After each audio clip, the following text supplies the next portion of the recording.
오늘도 우리가 함께 모여 예배함이 기쁨인 줄 믿습니다. 우리 이 시간 오랜만에 이렇게 인사했으면 좋겠는데요. 옆 사람을 바라보면서 사랑합니다, 축복합니다, 따뜻한 눈빛으로 인사했으면 좋겠습니다. 사랑합니다, 축복합니다. 네, 오늘 예배의 자리가 기쁨이 가득하고 즐거움이 가득한 하나님만 예배하는 거룩한 자리 되기를 간절히 소망합니다. 우리는 가끔 하나님의 뜻을 구하곤 합니다. 자주 구할 때도 있는 것 같아요. 무엇이 하나님의 뜻인지 전혀 알 수 없을 때, 내 눈앞에 부담스럽고 어려운 큰 일이 있을 때, 그리고 뜻밖의 어려움이 찾아왔을 때 우리는 하나님의 뜻을 구합니다. 그리고 가끔 그 하나님의 뜻을 점치기도 합니다. 예를 들어 그러는 거죠. 하나님, 만약 제가 하고 있는 이 일이 하나님의 뜻이 맞다면, 하나님이 원하시는 일이라면 붙게 해주세요 라고 기도를 하고는 합니다. 그렇게 기도하면 어떻게 될까요? 어떻게 됩니까? 저의 삶을 돌아보면요, 그 기도대로 되는 일은 별로 없습니다. 그런 것들을 통해서 저는 한 가지 사실을 깨닫게 되는 거죠. 이 기도가 내 욕심이었구나. 그런데 오늘 하나님을 시험하고 살아남은 사람의 이야기가 그려집니다. 하나님을 시험하고 그 뜻을 깨닫는 사람이 오늘 말씀에서 나타납니다. 생각해보니까 생각보다 오래전에 우리가 이 사사기의 이야기를 나눴는데요. 오늘 우리가 함께 사사기의 이야기를 나누고 하나님이 어떤 분이신지, 하나님 앞에 성도는 어떻게 살아가야 하는지, 그리고 결론적으로 하나님의 백성들, 즉 성도들은 무엇을 바라보며 살아가야 하는지에 대해서 함께 나눠보고자 합니다. 오늘 우리가 함께 나눌 내용은 성도가 삶을 살아내는 원리입니다. 기드온의 이야기는 여러분도 잘 아실 겁니다. 하지만 간략하게라도 그 이야기에 대해서 나눠보면요, 저번에 나왔던 기드온은 소심한 사람이었습니다. 담대한 믿음의 사람이 아니었고, 미디안 사람들을 피해 좁은 포도주 틀에 들어가 밀타작을 할 만큼 두려움이 많았던 사람이었습니다. 그런데 하나님은 그를 찾아오셔서 이렇게 말합니다. 큰 용사야. 그 이후로 기드온은 많은 사건들을 경험합니다.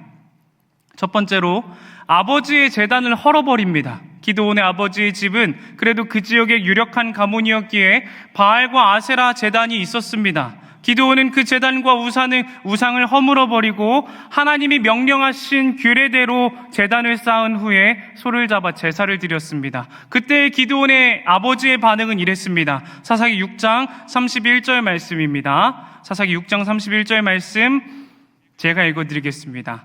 요아스가 자기를 둘러선 모든 자에게 이르되 너희가 바알을 위하여 다투느냐? 너희가 바알을 구원하겠느냐? 그를 위하여 다투는 자가 아침까지 죽임을 당하리라. 바알이 과연 신일진데 그의 제단을 파괴하였은즉 그가 자신을 위해 다툴 것이니라 하니라. 아멘. 이 사건을 통해서 기드온은 하나님의 살아계심을 느꼈을 것이라 생각이 됩니다.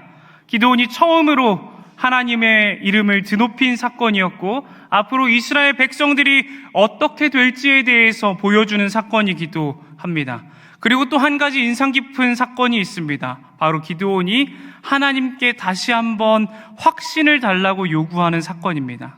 기드온이 양털 한 뭉치를 들고 밖으로 나갑니다. 그리고 처음에는 하나님께 이렇게 구합니다. 하나님, 내 손으로 이스라엘 백성을 구원하시려거든 이 양털에만 이슬이 있고 이 주변 땅은 마르게 하옵소서.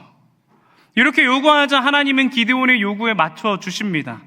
그런데 거기에서 기드온은 한 번 더 요구합니다. 하나님, 진짜 한 번만 더 확실하게 할게요. 혹시 우연일 수도 있지 않습니까? 이번에는 그 반대로 양털은 마르고 주변 땅들이 이슬이 가득하게 해주세요. 그렇게 말하자 하나님은 그 요구를 그대로 들어주십니다. 사실 이 정도면은 확신을 가질 법도 해요. 그런데 기드온이 확신을 가지고 행동했다라고 성경에서 기록하고 있는 순간은 이 순간이 아닙니다.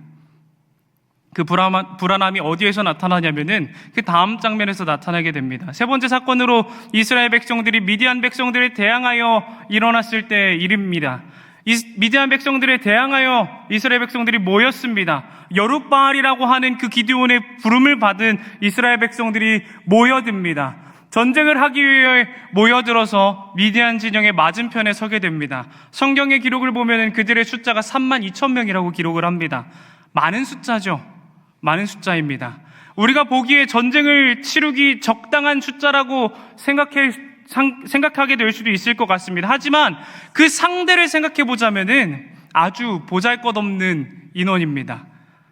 미디안의 병력은 몇 명이었을까요? 성경의 기록을 보면 13만 5천 명이었다고 기록을 합니다. 13만 5천 대 3만 2천입니다. 자신감이 있을까요? 자신감이 있을래야 있을 수가 없는 병력의 차이입니다. 그런데 중요한 것은 이 상황에서 하나님은 그 사람의 숫자를 더 줄이라고 요구하시는 것입니다. 첫 번째 조건은 이것이었습니다. 두려움에 떨고 있는 사람들은 돌아가라. 집으로 돌아가라. 그 말을 듣고 돌아간 인원이 2만 2천 명입니다. 그러면 그들 가운데 몇 명이 남았을까요? 10,000명이 남았습니다. 그래도 다행이죠. 10,000명이면 이제 미디안 군대랑 싸울 때 한 사람당 10명씩만 잡고 가면 돼요. 다행입니다. 아직까진 괜찮아요. 그런데 하나님께서 한 번 더 요구하십니다. 너를 따르는 백성들이 많으니, 백성들이 아직도 많으니 한 번 더 줄여라. 하나님께서는 여전히 많다고 말을 합니다. 심지어 조건도 이상한 걸 걸으세요. 그런데 우리가 4절 말씀을 보면은 하나님의 의도를 정확하게 알 수 있습니다. 한 목소리를 읽겠습니다. 여호와께서 또 기드온에게 이르시되 백성이 아직도 많으니 그들을 인도하여 물가로 내려가라. 거기서 내가 너를 위하여 그들을 시험하리라. 내가 누구를 가리켜 내게 이르기를 이 사람이 너와 함께 가리라 하면 그는 너와 함께 갈 것이요 내가 누구를 가리켜 내게 이르기를 이 사람은 너와 함께 가지 말 것이니라 하면 그는 가지 말 것이니라 하신지라. 아멘. 4절을 보면은 하나님의 의도가 무엇인지 드러납니다. 인원을 더 줄이고 싶으신 거예요. 여전히 많다.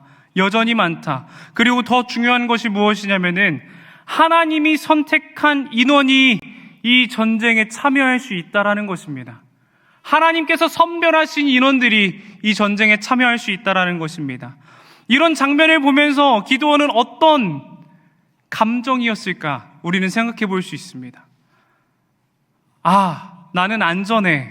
내 인생은 이제 아무 걱정도 없어. 이 전쟁은 이미 내가 이긴 것만 같아. 라는 느낌을 받았을까요? 아니면은, 와, 망했다.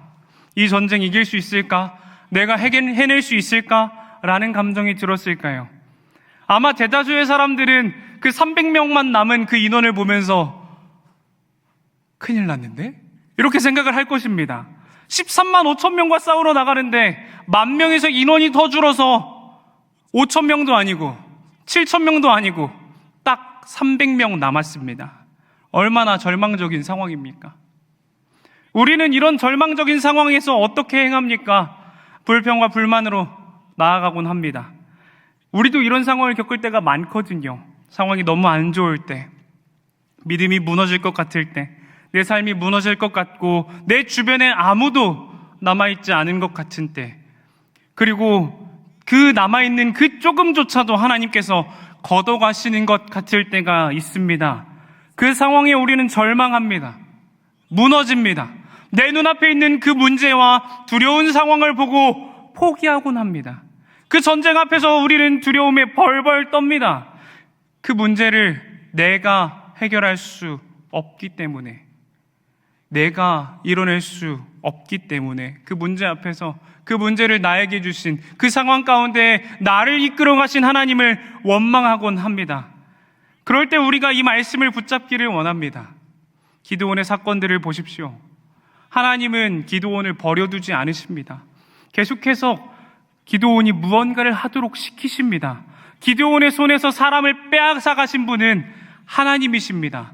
만약 여러분이 어려움 가운데 있고 어려움이 있는 때에도 무언가 뺏긴 것 같다면 그건 하나님이 여러분의 삶을 이끌어 가신다는 징표입니다. 여러분의 삶을 이끌어 가시는 하나님을 의지하시기를 간절히 소망합니다. 또 한 관점으로 이 사건을 생각해 보자면요, 우리는 이 사건에 대해서 보통 이렇게 해석하는 설교를 많이 들었을 겁니다.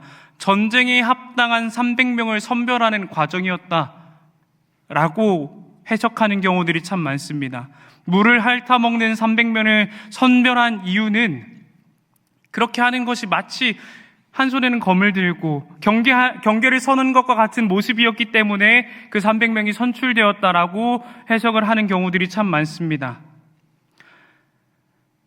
맞습니다. 그렇게 생각할 수도 있죠. 하지만 우리는 하나님이 이렇게 행하신 이유에 대해서 조금 더 깊이 묵상할 필요가 있습니다. 오늘 우리가 함께 나누는 이 기드온의 이야기에서 우리가 집중해야 하는 것은 이 300명이 남았다, 그 300명이 어떤 사람들인가에 대한 묵상보다는 하나님은 왜 계속 사람을 줄이시고 계신가에 대해서 집중을 해야 합니다. 그 힌트는 우리가 7장 2절에서 찾을 수 있습니다. 7장 2절 말씀을 함께 보도록 하겠습니다. 한 목소리로 읽겠습니다. 여호와께서 기드온에게 이르시되 너를 따르는 백성이 너무 많은즉 내가 그들의 손에 미디안 사람을 넘겨주지 아니하리니 이는 이스라엘이 나를 거슬러 스스로 자랑하기를 내 손이 나를 구원하였다 할까 함이니라. 아멘. 2절 말씀에서 하나님께서 계속해서 사람을 줄이는 이유가 무엇입니까? 13만 5천 명 앞에서 30만 명이 모인다면 그 마음이 얼마나 평안할까요? 만약에 우리가 17대1로 싸운다고 생각을 해봅시다. 근데 우리가 17쪽에 서 있다면 얼마나 마음이 평안하겠습니까? 이길 수 있다는 확신이 가득하지 않겠습니까? 그런데 하나님은 그렇게 두지 않으신다는 것입니다. 그 이유가 무엇입니까? 우리가 방금 읽은 2절에서 나타납니다. 너를 따르는 백성이 너무 많다. 기드온을 따르는 백성들이 너무 많다. 그리고 그로 말미암아 이스라엘이 나를 거슬러 스스로 자랑하기를 내 손이 나를 구원하였다 할까 함이니라 라고 기록을 합니다. 이 장면에서 우리는 여러 가지 깨달음을 얻을 수 있습니다. 사랑하는 청년 여러분, 누가 남을지, 누가 하나님의 일을 행할지는 하나님이 정하시는 것입니다. 또 그렇게 어려운 상황 가운데로 몰고 가시는 이유는 13만 5천 명 앞에 300명, 단 300명의 사람을 두시는 이유는 그 승리가 하나님의 승리임을 보이기 위함입니다. 그 300명의 위대함을 보이기 위함도 아니고 그 작은 병사들로 말미암아 승리한 기드온의 이름을 드높이기 위함도 아니고 그 일로 말미암아 하나님께서 영광받기 위함입니다. 우리 하나님은 그렇게 일하십니다. 하나님의 일하심의 원리를 기억하고 또 항상 마음에 품고 살아가기를 간절히 소망합니다. 원리를 믿으며 살아가기를 간절히 소망합니다. 그런데 사실 그렇게 한다고 하여도, 그것을 안다고 하여도 그렇게 살아가기 어렵습니다. 우리의 모습이 그렇듯 기드온의 모습도 그랬습니다. 함께 9절과 10절 말씀을 읽도록 하겠습니다. 9절과 10절 말씀 함께 읽겠습니다. 그 밤에 여호와께서 기드온에게 이르시되 일어나 진영으로 내려가라. 내가 그것을 내 손에 넘겨주었느니라. 만일 내가 내려가기를 두려워하거든 내 부하 브라와 함께 그 진영으로 내려가서. 아멘. 10절에서 이렇게 기록합니다. 두려워하거든, 내가 만약 여전히 두렵거든 브라와 함께 내려가라 라는 것입니다. 만약 기드온이 두렵지 않다면 어떻게 행해야 될까요? 스스로 담대하게 내려가면 되는 겁니다. 근데 이야기는 어떻게 될까요? 브라를 끌고 갑니다. 부하를 끌고 가요. 미디안 진영으로 내려갑니다. 이 장면에서 우리는 기드온을 비난하거나 비방할 이유가 전혀 없습니다. 왜냐하면은 그 모습이 우리의 모습이기 때문입니다. 우리도 그렇지 않습니까? 우리도 하나님을 믿지만, 하나님을 알지만, 하나님을 온전히 신뢰하지 못하고 두려워서 세상의 방법과 세상의 지혜를 쫓다가 하나님의 일을 놓치는 때가 참 많습니다. 사람이기 때문에 어쩔 수 없죠. 사람이기 때문에 연약한 것입니다.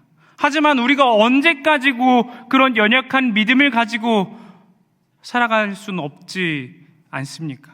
언제까지고 세상과 하나님을 저울질하면서 무엇이 나에게 더 유익인지 고민하고 있을 수는 없습니다. 그러려면 우리에게는 믿음과 확신이 필요합니다. 오늘 우리는 기드온의 이야기를 나누고 있습니다. 그렇다면 기드온 역시도 믿음과 확신이 생기는 순간이 있었겠죠.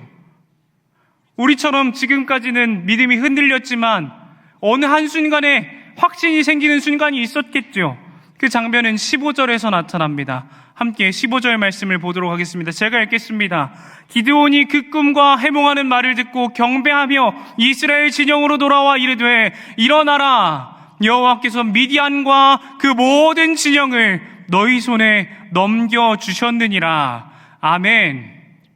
기드온이 부하와 함께 미디안 진영으로 가서 두 병사의 이야기를 듣습니다. 그들이 이렇게 말합니다. 내가 꿈을 꿨는데 보리떡 한 덩어리가 와가지고 미디안 진영의 장막을 쓰러뜨렸다. 보리떡 한 덩어리가 미디안 진영을 무너뜨렸다 라고 하는 어처구니 없는 꿈입니다.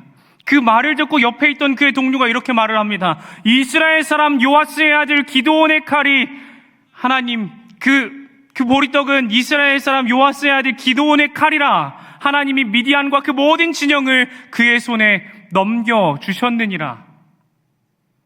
이게 얼마나 어처구니 없는 상황입니까? 이해할 수가 없는 상황입니다.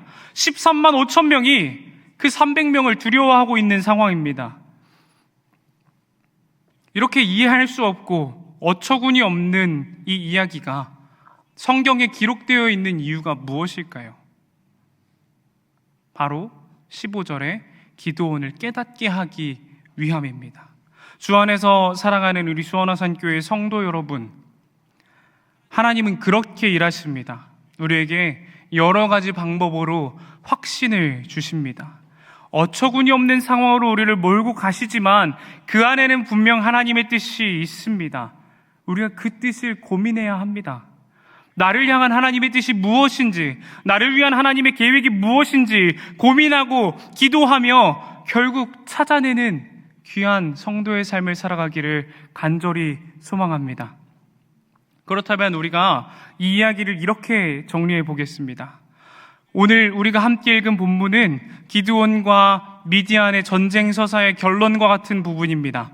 우리는 이 15절과 18절 말씀을 통해 성도가 하나님을 바라며 어떻게 살아가야 하는지 세 가지 원리를 찾아내기를 원합니다. 그 첫 번째는 성도는 하나님의 우주적인 주권을 인정해야 한다는 것입니다. 하나님을 신뢰해야 한다는 것입니다.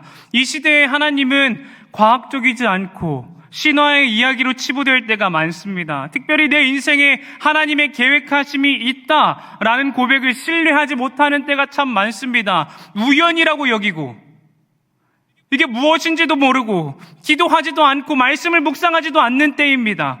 내 인생에 하나님의 뜻과 계획이 어떻게 있는데 그게 뭔데? 라고 되묻는 시대가 이 시대입니다. 오늘 기드온의 이야기를 함께 다시 한번 생각해 보겠습니다. 기드온이 부름을 받았습니다. 누구의 뜻으로요?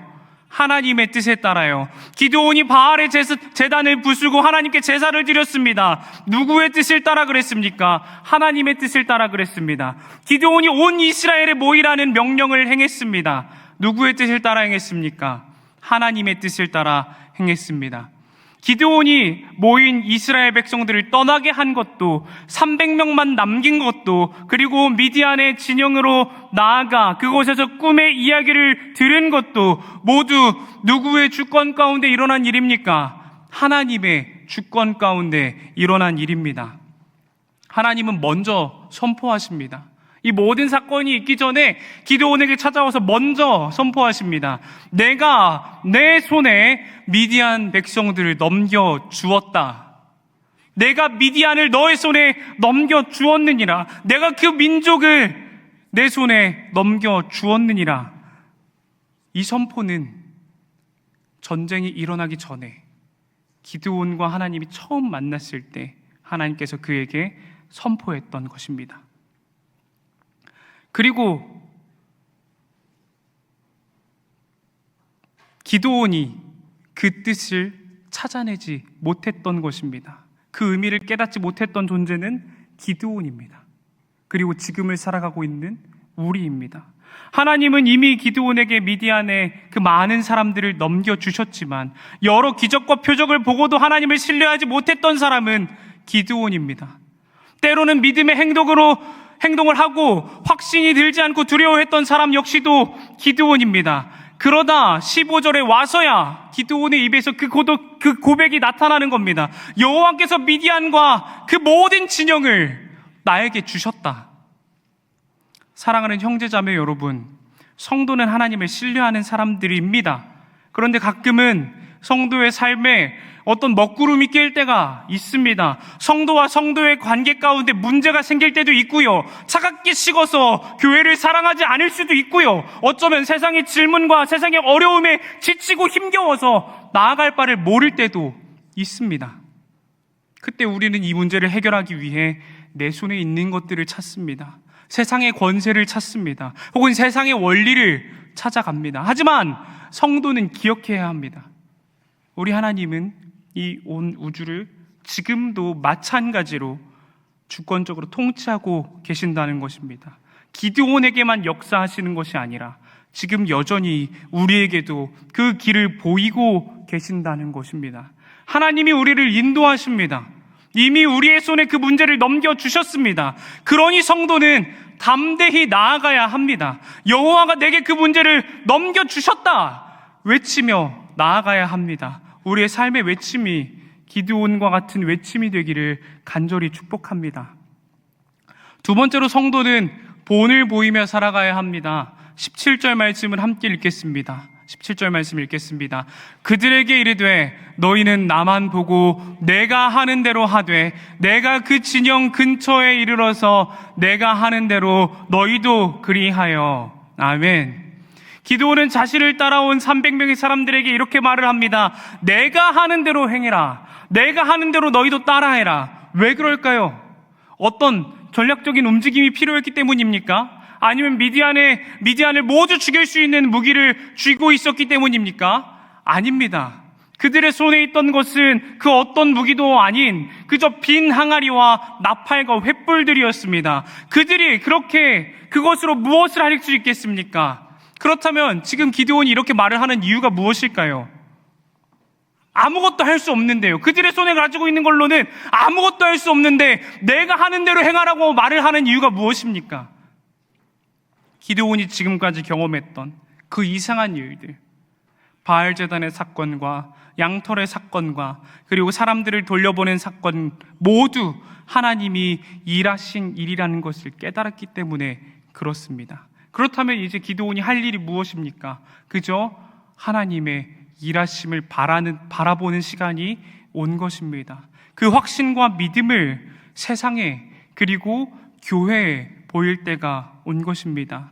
그런 이유로 기드온과 300명의 사람들은 횃불과 항아리와 나팔이라는 말도 안 되는 무기를 들고 전장으로 나아갑니다. 하나님을 신뢰하기에 하나님의 방법을 의존하는 것입니다. 세상의 방법으로 창과 칼을 들고 300명이 13만 5천 명 앞에 선다면 그들은 아무 보잘것없는 사람들일 것입니다.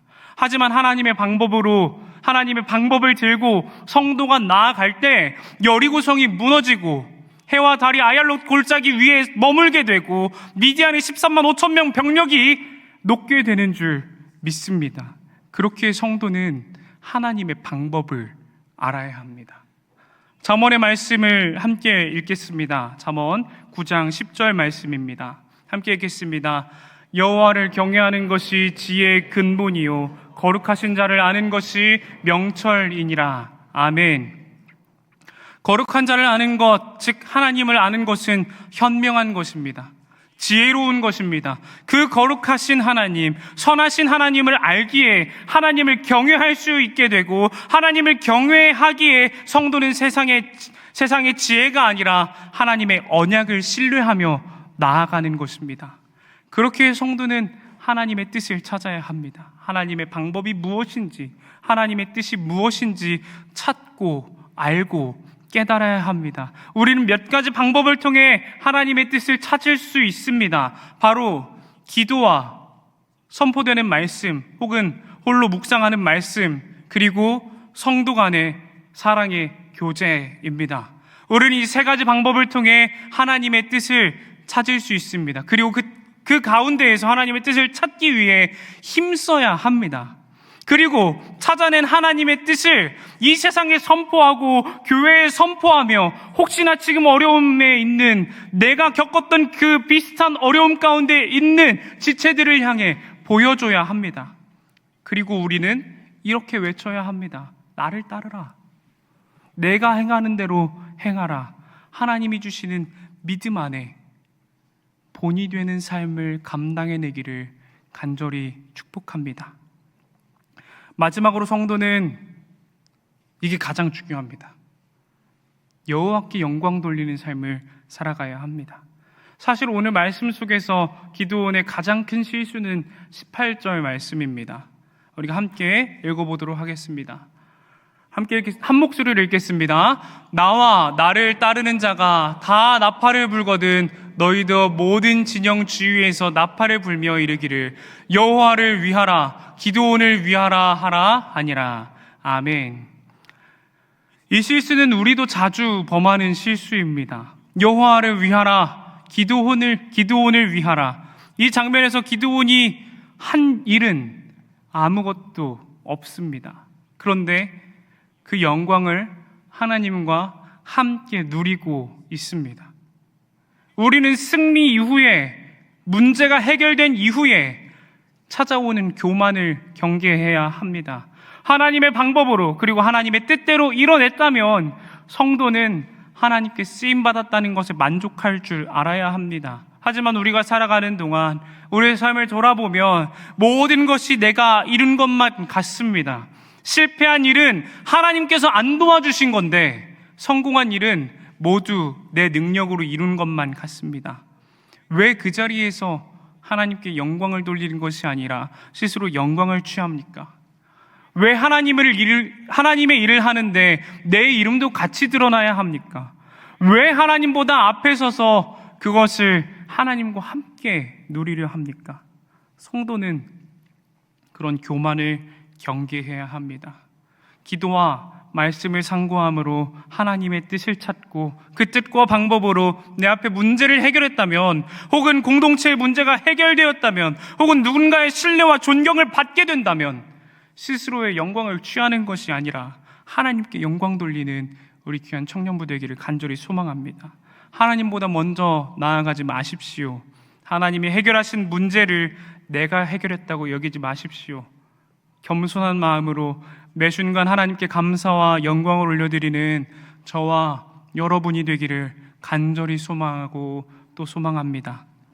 이제 말씀을 맺겠습니다. 하나님은 우리에게 우리의 문제를 넘겨주셨습니다. 그게 어떤 문제이든지 하나님은 지금도 하나님의 뜻 가운데 우리의 인생을 이끌어가고 있으십니다. 하나님의 한계를 정해두지 마십시오. 그리고 나의 연약함을 핑계하지 마십시오. 또 내가 처한 환경을 두려워하지 마십시오. 그 자리까지 이끌어 가신 분도, 그 환경을 만드신 분도, 그 상황에서 영광을 받으실 분도, 그리고 내 인생을 이끌어 가실 분도 하나님이신 줄 믿습니다.